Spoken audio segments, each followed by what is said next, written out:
નોટબંધી બાદ ફરી એકવાર બેંક આગળ લોકોની કતાર જોવા મળી રહી છે। જો કે આ વખતે ₹10 અને 20 તેમજ પરચુરણ લેવા લોકો કતારમાં જોવા મળ્યા છે। મહેસાણામાં બેંક આગળ કતારમાં ઊભા રહેવા પાછળ લોકોના અલગ અલગ કારણો સાંભળવા મળ્યા છે। તો હાલમાં આરબીઆઈ દ્વારા બેંકમાં કેમ્પ કરીને નોટોના વિતરણનું સૂચન કરવામાં આવ્યું છે અને બેંકમાંથી કડકડતી 10 અને 20ની નોટો લેવા કતાર લાગી છે।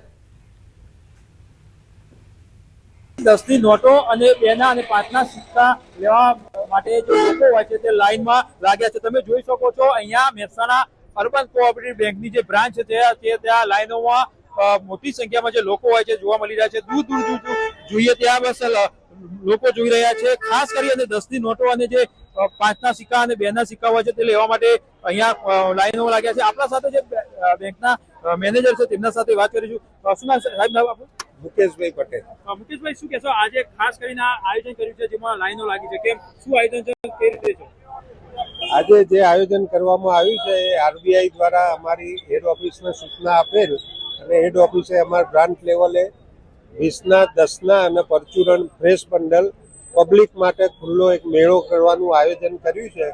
એમાં આજે સવારથી 10 વાગ્યાથી અમે વિતરણ કરીએ છીએ અને 20ની 10ની અને પરચુરણ એક વ્યક્તિને ફ્રેશ બંડલ અને એક ફ્રેશ બંડલ અને પરચુરણ આપીએ છીએ। કેટલા દિવસનું આયોજન કરવામાં આવ્યું છે? આજના દિવસ પૂરતું જ છે। કેટલા કરોડ રૂપિયા અથવા કેટલા લાખની આ નોટો વેચવામાં આવશે? આમાં 140 રીંગો 10ની, 70 રીંગો 20ની અને લગભગ 3-1 લાખની પરચુરણ આવેલ। ચોક્કસથી આપણા સાથે જે લાઈનો જોડાયા છે તેમના સાથે વાતચીત કરીશું। કાકા, શું કહેશો? ક્યારથી ઉભા છો લાઈનમાં? હું ઓછામાં ઓછા 20 મિનિટ લાઈનમાં ઉભો છું। 20ની નોટો મળે છે, 10ની મળે છે, 5ના સિક્કા મળે છે, 2ના સિક્કા મળે છે। હવે જે આપે તે હું લઈ જઈશ। કેમ લાઈનમાં ઉભા રહીને આ નોટો લેવી જરૂર પડી? એક પ્રેમ છે, 10ની નોટો ઘરમાં કોઈ નવી રાખવી, છોકરાઓને આપીને છોકરા ખુશ થાય એના માટે ખાસ કરી અને ખુશ રાખવા માટે પણ લોકો લાઈનમાં જોવા મળ્યા છે। આપણા સાથે બીજા પણ જે લોકો તેમના સાથે પણ વાતચીત કરવાનો પ્રયત્ન કરીશું। કાકા, કેમ લાઈનમાં ઉભા છો? લાઈનમાં કેમ ઉભા છો? પૈસા છૂટા લેવા। છૂટા મળતા નથી? આમ 10ની નોટો નવી લગ્નમાં વાપરવા તો જોઈએ ના? લગ્નમાં વાપરવા દો છો? જલસા ઉડાડવા માટે? હા, એટલે ઉડાડવા માટે? ઉડાડે નહીં, વ્યવહાર આપવા માટે। વ્યવહાર આપવા માટે? લક્ષ્મીને ઉડાડાય નહીં। લક્ષ્મી ના ઉડાડાય। ઓકે, ખાસ કરી અને કાકા કહી રહ્યા છે કે નોટો વ્યવહારમાં આપવા માટે લાઈનમાં જોડાયા છે। આપણા સાથે બીજા પણ છે। કેમ લાઈનમાં ઉભા છો? છૂટા લેવા માટે। કેમ છૂટાની અત્યારે જરૂર પડી? એવું કોઈ ખાસ કારણ કે લગ્ન ઉડાડવા માટે? 10ની નોટો 20ની નોટો બજારમાં મળતી જ નથી। 10ની ફાટેલી મળે છે। ખાસ કરી નોટો મળતી નથી, ફાટેલી નોટો મળે છે એટલે લાઈનમાં ઉભા છે। બીજા બેન પણ છે। બેન, કેમ લાઈનમાં ઉભા છો? મેરેજ છે એટલે ઉડાડવા માટે જોઈએ છે? ના ના, લક્ષ્મી થોડી ઉડાડાતી છે। અચ્છા, તો વ્યવહાર માટે? વ્યવહાર માટે આ બેંકનું કામકાજ બહુ સારું હોય। સારું છે। ક્યાં ઉભા છો તમે? આમને અડધો કલાકમાં તમારો નંબર આવી ગયો કમ્પ્લીટ। અડધો કલાકથી આ જે લોકો હોય છે તે લાઈનમાં જોવા મળી રહ્યા છે। સવારથી જે લાઈનો હોય છે જોવા મળી રહી છે, અલગ અલગ જે રીજન હોય છે તે લોકો બતાવી રહ્યા છે। અને ખાસ કરી અને એક ગેલસા પણ હોય છે કે ઘરમાં 10ની અને 20ની જે ફ્રેશ નોટો હોય છે તે રાખવાની। કેતન પટેલ, ન્યૂઝ 18 ગુજરાતી, મહેસાણા। વાવ, થરાદ અને બનાસકાંઠામાં ખાતરની તીવ્ર અછત સર્જાતા જગતનો તાત મુશ્કેલીમાં મુકાયો છે। બનાસકાંઠા, વાવ, થરાદ અને કાંકરેજ પંથકમાં યુરિયા ખાતરની તીવ્ર અછત સર્જાઈ છે, જેના કારણે શિયાળુ પાકની સિઝનમાં ખેડૂતો મુશ્કેલીમાં મુકાઈ ગયા છે। પાકો માટે ખાતરની તાતી જરૂરિયાત હોવા છતાં તે પૂરતા પ્રમાણમાં ઉપલબ્ધ ન હોવાથી ખેડૂતોમાં ભારે રોષ જોવા મળી રહ્યો છે। તો મોટી સંખ્યામાં ખેડૂતો વહેલી સવારથી લાંબી કતારોમાં ઊભા રહેવા માટે મજબૂર બન્યા છે, છતાં તેમને પૂરતો જથ્થો મળી રહ્યો નથી।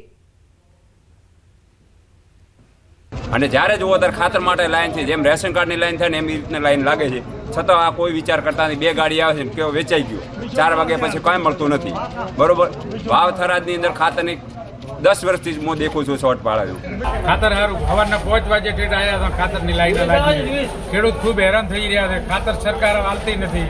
સરકાર આજે વાવથરાદ જિલ્લો થયો એટલે આજુબાજુના તાલુકા વધારે લાગે છે એટલે હવે ખેડૂત આવવા મળ્યા ખૂબ, અને એ પ્રમાણે સરકાર ખાતર આલતી નથી। શિયાળુ રવિ પાક થયો હોવાના કારણે ખાતરની ખૂબ તંગી હોવાથી સરકારશ્રીને વિનંતી કરવામાં આવે છે કે તાત્કાલિક ધોરણે ખાતર પૂરું પાડે અને ખેડૂતના વારે આવે। પુષ્કળ પ્રમાણમાં વાવેતર કર્યું છે, જીરું છે, ખાતર યુરિયા ખાતરની બહુ જ શોર્ટેજ છે, મળતું નથી। 1-2 થેલીની લાઈનમાં ઊભું રહેવું પડે છે, ખાતરની બહુ તંગી છે એટલે મળતું નથી। યુરિયા ખાતરની જરૂર પડે છે, બરાબર, એથી અમને ખાતર મળતું નથી। તો આપ સાહેબશ્રીને નમ્ર વિનંતી છે કે કાંકરેજ તાલુકામાં વધુ જથ્થો ખાતરનો યુરિયા ખાતર મળે એવી અમારી નમ્ર વિનંતી છે. અત્યારે ખાતર ઘણી જગ્યાએ 2 નંબરમાં બારોબાર જતો હશે તો જ જથ્થો પૂરો નથી પડતો ને. બાકી તો ખેડૂતોને જુએ એટલો ખાતર મળી રહેવો જોઈએ. અને આવી તો વિધાનસભાની અંદરથી કેટલાય બધી વખત ચર્ચાઓ જાહેર સ્ટેજ ઉપરથી થઈ કે જુએ એટલું ખાતર અમે આપીએ છીએ, જુએ એટલું બિયારણ અમે આપીએ છીએ, સમયસર આપીએ છીએ. બાકી એમાં એટલું તો કાંઈ હોતું નથી. માત્ર નામ પૂરતી વાતો હોય છે, સ્ટેજ ઉપરથી ભાષણો થાય છે. બાકી કંઈ ખેડૂતોને સમયસર જોતું હોય તે મળતું નથી. ખાતરની મોટા પાયે અછત છે. તાત્કાલિક ધોરણે ખાતરની વ્યવસ્થા કરવામાં આવે. નકા સરકાર ભોગવવા માટે તૈયાર છે. ખેડૂતો મોટા પાયે આંદોલન કરશે. તો ખાતરના અપૂરતા જથ્થાને કારણે ખેડૂતો હેરાન પરેશાન થઈ રહ્યા છે. તો વહેલી સવારથી લાંબી લાઈનોમાં ઊભા રહેવા માટે મજબૂર બન્યા છે. તો એક તરફ પહેલા કમોસમી વરસાદના કારણે ખેડૂતો હેરાન પરેશાન જોવા મળ્યા અને ત્યારબાદ હવે ખાતર માટે ખેડૂતોને લાંબી લાઈનોમાં ઊભા રહેવું પડી રહ્યું છે. મહેસાણાના એ દ્રશ્યો કે જ્યાં 10 અને 20 રૂપિયાની જે નોટો માટે લોકોની કતાર જોવા મળી રહી છે, તો રાજકોટમાં પણ જે BLO કચેરી આગળ લોકોની કતાર જોવા મળી રહી છે. જન્મ મરણના દાખલા માટે લોકો લાઈન લગાવવા માટે ઊભા રહ્યા છે. તો બીજી તરફ બનાસકાંઠાના એ દ્રશ્યો કે જ્યાં ખેડૂતો ખાતરની અછતને કારણે લાઈનમાં ઊભા રહેવા માટે મજબૂર બન્યા છે. જન્મ મરણ શાખા બહાર અરજદારોની લાંબી લાઈનો લાગી અને હાલ BLO તરીકે જન્મ મરણ વિભાગના 6 જેટલા કર્મચારીઓને ફરજ સોંપાતા જન્મ મરણ શાખાની કામગીરી ટલ્લે ચડી ગઈ છે. તો જન્મ મરણ શાખાના અધિકારીએ નિવેદન આપ્યું છે. દરરોજ 600 થી 700 જેટલા અરજદારો આવતા હોય છે, જેમાંથી 300 કરતાં વધુ અરજદારોને પાછા જવું પડે છે.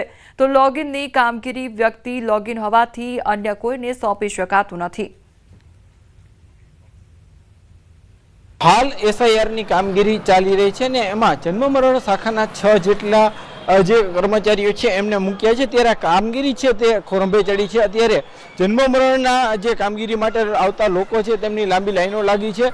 હાલ જે છે વહેલી સવારથી કેટલાક અરજદારો અહીંયા આવ્યા છે અને હેરાન પરેશાન થઈ રહ્યા છે. સૌથી મહત્વની બાબત એ છે કે અહીંયા જે છે તેમને પોતા ભારે મુશ્કેલીનો સામનો કરવો પડી રહ્યો છે. દરરોજ 600 જેટલા જે છે અધિકારીઓ જે અરજદારો હોય છે તે આવતા હોય છે. એમાંથી 300 જેટલા અરજદારો પાછા જતા હોય છે. બેન, શું કહેશો, તમે ક્યારથી લાઈનમાં ઊભા છો? હું છેલ્લે 1.5 કલાકથી ઊભો છું એ લાઈનમાં. જન્મ તારીખનો દાખલો અપડેટ કરવા માટે છું હતું. આધાર કાર્ડને અપડેટ કરવા માટે ગયા હતા તો એ કે તમે જન્મ તારીખમાં તમારું આખું નામ નથી કે એના માટે તમારે અહીંયા 1.5 કલાકથી હું લાઈનમાં ઊભી છું. અત્યારે મારું કોલેજ ખોટી થઈ છે, મારી મમ્મીને અત્યારે ઘરનું કામ બાકી છે, મારા ભાઈને મોડું થાય, બધું અત્યારે કામ બાકી છે ઘરે. ચોક્કસથી અન્ય અરજદારો છે ભાઈ, ખાસ કરીને જે રીતના તમે ક્યારથી લાઈનમાં? અમે લગભગ 1.5 કલાક જેવો ટાઈમ થઈ ગયો છે. 1.5 કલાક સવારના અમે લાઈનમાં ઊભા છીએ. વારા પરથી વારા બધા અલગ અલગ પર્સન અંદર જાય છે. અમારી લાઈનમાં કઈ વાર વારો નથી આવ્યો. 11 વાગે પછી કાઉન્ટર ચાલુ થયું અને 2 લોકોને એ લોકો મોકલાવે છે. અમે સવારના લગભગ 10 વાગ્યાના લાઈનમાં ઊભા છે અહીંયા. અમે જે રીતના અહીંયા જે છે અરજદારો છે તે મોટી સંખ્યામાં જોવા મળી રહ્યા છે. અલગ અલગ જગ્યાએથી અરજદારો આવતા હોય છે. તેઓને ભારે હાલાકીનો સામનો કરવો પડતો હોય છે. સૌથી મહત્વની બાબતની વાત કરવામાં આવે તો આ જે છે અરજદારો છે તે અહીંયા આવતા હોય છે. ઘણી વખત જ્યારે તમને વારો આવતો હોય છે ત્યારે અહીંયા સમય પૂર્ણ થઈ જવાના કારણે તેમને ધક્કો થતો હોય છે. ખાસ કરીને દરરોજ 600 જેટલા જે છે અરજદારો આવતા હોય છે. એમાંથી 300 જેટલા અરજદારો છે તેમને ક્યાંક પાછું જોવાનું પડતું હોય છે. હાલ જે છે અહીંયા 6 જેટલા કર્મચારીઓ જે છે ગેરહાજર છે કે તેમની જે કામગીરી છે તે તેમના લોગિનની કામગીરી છે તે બીજા ક્યાંક નથી સોંપી શકાતી. એવી અનેક સમસ્યાઓ આવતી હોય છે અને એમના કારણે જ અહીંયા અરજદારો છે તેમને ભારે હાલાકીનો સામનો કરવો પડી રહ્યો છે. હાલ આપણી સાથે અહીંયા જન્મ મરણ શાખાના સુપ્રિન્ટેન્ડન્ટ છે, આપણે એમની સાથે વાત કરીશું. સર, આખી સમસ્યા સર્જાઈ છે એમની પાછળનું કારણ શું? સમસ્યા ઊભી થવાની પાછળ એવું છે કે અમારા 6 કર્મચારીને BLO તરીકે ફરજ સોંપવામાં આવેલી છે અને હાલ કેન્દ્ર સરકારનું જે CRS પોર્ટલ છે એ CRS પોર્ટલમાં વ્યક્તિગત લોગિન છે. એ ઝોન વાઇઝ લોગિન કરે તો જ એને OTP આવે અને OTP બેઝ કામગીરી શરૂ થાય. આ કામગીરી કરવાવાળા જ કર્મચારી નથી તો અન્ય કોઈ કામ કરી શકે તેમ નથી. તેમજ કર્મચારી તરીકે હાલ હું એક જ છું. મારો ઝોન શરૂ છે, મારા ઝોનનું કામ કરું છું. અન્ય કોઈ કર્મચારી હાલ ઉપલબ્ધ ના હોય, કોઈ બીજાને ફાળવણી પણ કરી શકાય તેમ નથી. ક્યાંક જે છે અત્યારે અહીંયા જે સ્ટાફને અન્ય જગ્યાએ ફાળી દેવામાં આવ્યો છે ને એના કારણે જ જે છે કે ઘટ સર્જાઈ છે. અહીંયા અધિકારીઓ નથી અને એના કારણે જન્મ મરણ શાખાની જે કામગીરી છે તે ક્યાંક ખોરંભે ચડી છે અને એમના કારણે જે અરજદારો છે તેમને પણ હેરાન થવાનો વારો આવ્યો છે.